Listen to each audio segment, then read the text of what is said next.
Proses revisi Undang-Undang Sistem Pendidikan Nasional dinilai PGRI Sumsel dapat memberikan perlindungan hukum bagi guru dari kriminalisasi serta dapat meningkatkan kesejahteraan guru.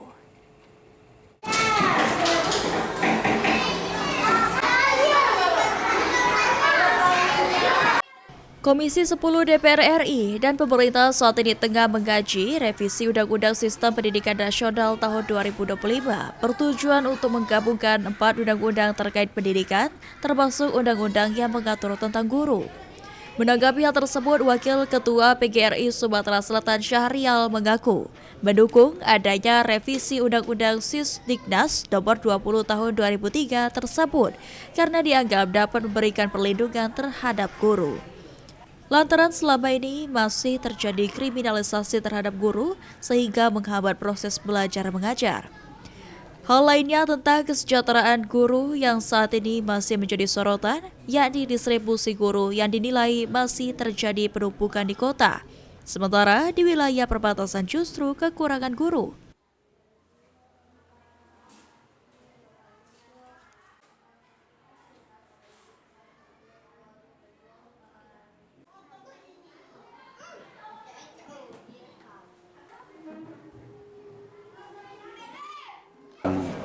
Undang-Undang Sisdiknas ini merevisi lah tentang keberadaan guru dalam hal perlindungan terhadap guru, karena masih banyak sekali para guru ini mendapatkan perlakuan-perlakuan yang menghambat mereka dalam hal proses belajar mengajar, karena ini berbenturan dengan Undang-Undang Perlindungan Anak.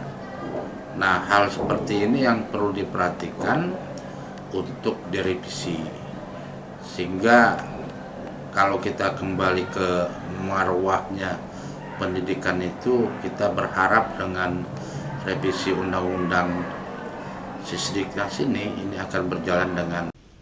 Ditambahkan Syahrial, dengan revisi Undang-Undang Sisdiknas diharapkan dapat menjawab sebuah tantangan guru yang selama ini terjadi, serta dapat berjalan dengan semaksimal mungkin sehingga generasi Indonesia emas terwujud. Ilham Wahyudi, PAL TV.